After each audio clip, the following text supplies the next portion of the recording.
अलीगढ़ से खबर है। हिंदूवादी नेता मोहन चौहान का अखिलेश यादव को लेकर विवादित बयान। मोहन चौहान ने अखिलेश यादव की जीप काटने को लेकर विवादित बयान दिया। अखिलेश यादव अगर सनातन को लेकर बोले तो महासंग्राम होगा इस देश में। इसको ठार दिया जाए तो ये अच्छा लगेगा।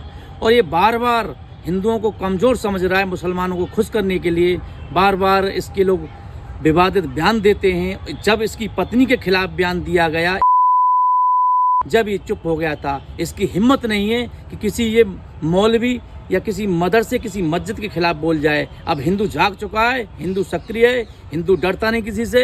और मैं कहना चाहता हूँ सोशल मीडिया के माध्यम से, अखिलेश तेरी अब जीभ काटनी पड़ेगी। अलीगढ़ आया तो जूतों की माला पहना कर तुझे दौड़ा दौड़ा कर पीटेंगे और तुझे दिखा देंगे कि हिंदूवादी नेताओं का क्या जोश है, अलीगढ़ के अंदर क्या ताकत है।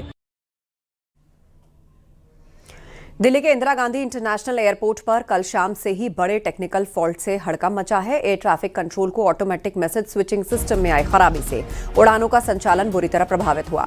जानकारी के मुताबिक एयर ट्रैफिक कंट्रोल में इस्तेमाल होने वाला ऑटोमेटिक मैसेज स्विचिंग सिस्टम यानी कि AMSS अचानक फेल हो गया और उसकी वजह से flight plan data control room तक नहीं पहुंच पा रहा था। और इस गड़बड़ी के चलते 100 से ज्यादा घरेलू और इंटरनेशनल फ्लाइट्स में या तो देर हुई या लंबे वक्त तक वो होल्ड पर रही।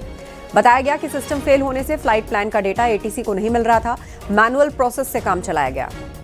इससे टेक ऑफ और लैंडिंग दोनों में देर हुई। एयरपोर्ट अथॉरिटी और GMR की टीमें सिस्टम ठीक करने में जुटी हैं। दिल्ली एयरपोर्ट में आज टेक्निकल ग्लिच के चलते, टेक्निकल प्रॉब्लम के चलते जो फ्लाइट्स टेक ऑफ करनी है उनमें डीले बढ़ता जा रहा है, यानी कि वो फ्लाइट देरी से उड़ान भर रही है। इस वक्त मेरी मौजूदगी इंदिरा गांधी इंटरनेशनल एयरपोर्ट में है। आप बोर्ड अगर देखेंगे तो इसमें आपको नजर आएगा कि एयर इंडिया की एक फ्लाइट भी जो है दिल्ली से बेंगलुरु जाने वाली, वो भी कैंसिल हो गई है।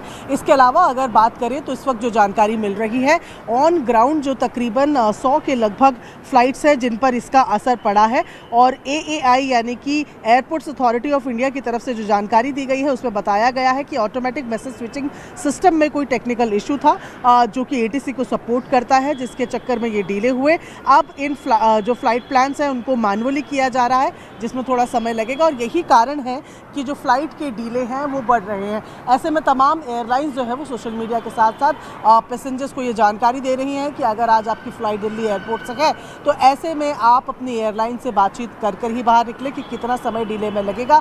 हालांकि बाहर इसका जो असर है वो फिलहाल नहीं देखने को मिल रहा, लेकिन जो लोग अंदर गए हुए हैं जिनकी फ़्लाइट्स है उनको डीले हो रहा है और कुछ फ़्लाइट्स में 2-2 घंटे तक का भी डीले है। फ्लाइट रडार के अनुसार जो फिलहाल average delay time in flights का आ रहा है वो तकरीबन 1 घंटे का है।